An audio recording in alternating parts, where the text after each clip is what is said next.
everybody. Thank you for joining us for story time at California Brainwaves. This is a story about my brother Charlie, written by Holly Robinson Peete and Ryan Elizabeth Peete. Pictures by Shane Evans. And this was written in 2010. Look how cute this is. We've always been together, even in Mommy's tummy, my twin brother, Charlie, and me.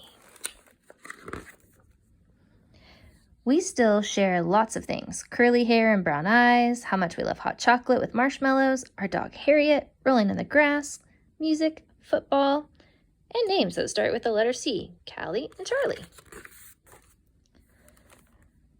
But being twins doesn't make us exactly the same. I'm 2 minutes younger than Charlie. I can stare for hours at the Big Dipper and the moon. And I love to talk. Charlie is skinnier and goofier than me. He hates math. When he looks at the sky, he finds jets and helicopters. And sometimes my brother gets very quiet.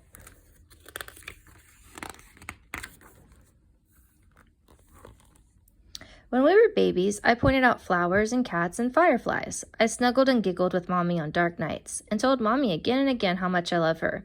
But Charlie was different. He wouldn't play with me or kiss Mommy's cheeks when she hugged him, and he didn't say I love you. Seems those words were locked deep inside my brother. Everyone told Mommy not to worry. He's just being a boy, they said. But Mommy knew there was something different about Charlie. I knew it too.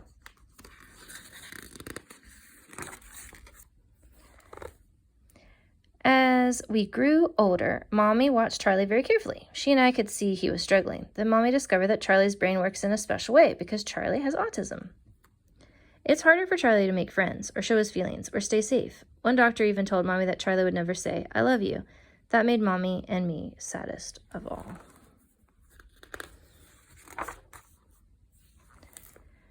I have learned from Charlie that love doesn't always come from what you say. It can also come from what you do. And so we do right by Charlie. We love Charlie strong. We watch over him with the might of angels. We have to.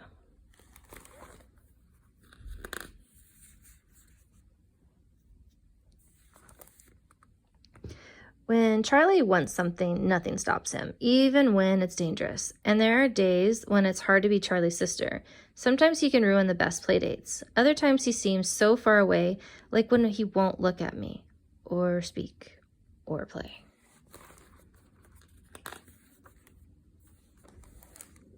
I wish I could crawl inside Charlie's world to move things around for him and for me. I know Charlie wants to be in my world, fitting in, making friends, having fun, and laughing.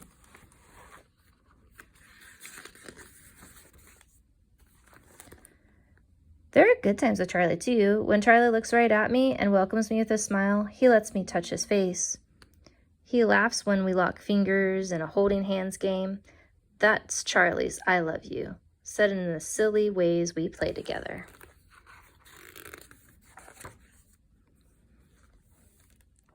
Charlie is good at so much. He knows the names of all the American presidents. He's a fish in the water. He has a special way with animals, especially Harriet. When Harriet and Charlie are together, there's even more I love you said in the way. Only Charlie can. When he gets Harriet to sit, run, or listen. Charlie's got a mind that tests things. Shoelaces, paper clips, apples, pine cones, and he enjoys sharing.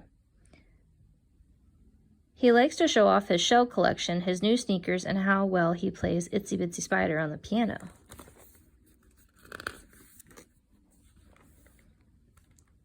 Charlie likes to share how sweet he is and how much he cares about other people. When I fall off my bike or bump my head, Charlie comes running. He always makes my hurts feel better with the caring that comes from his eyes. Sometimes when Charlie can find the words, when they unlock themselves from inside him, he does say, I love you.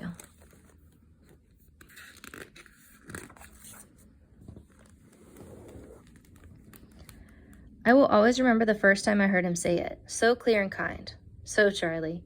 I banged my toe hard and cried. There was my brother patting my back, saying over and over again, don't cry, Callie. I love you.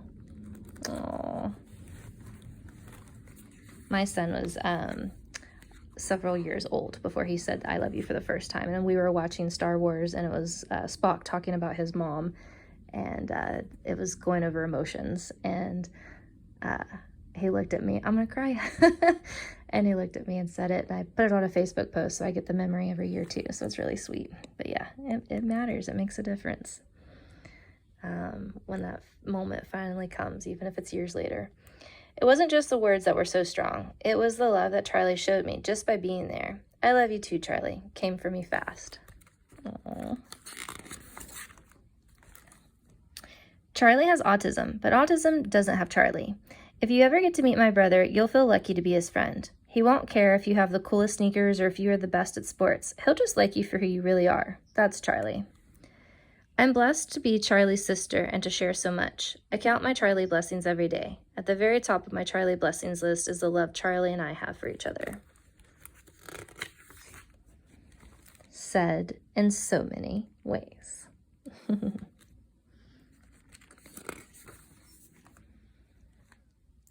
And this is some more information you can find. Let's read it. Why we wrote this book and how it can help you. We offer this book as a gift to families struggling with autism and to those who have no autism in their immediate families but who have friends facing it. My Brother Charlie is a book about how special all children are and how every one of us can find value in the uniqueness of people. Holly Robinson Peete. My oldest son RJ was born 2 minutes before his twin sister Ryan. Both newborns were beautiful, and like every mother, when they arrived, I was filled with a joy that is beyond description. RJ and Ryan were very talkative toddlers. I will always remember this because one day, RJ's chattiness stopped, almost suddenly. I noticed, too, that while Ryan continued to pass several developmental milestones, RJ ceased making eye contact and wouldn't answer me when I called him. In 2000, when RJ was 3, we got the diagnosis of autism. Autism is defined by the medical community as a neurobiological disorder.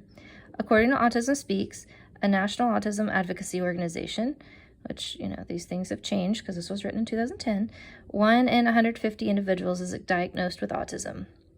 Because I know Autism Speaks is controversial now, and neurobiological disorder, developmental disability, all these things are changing.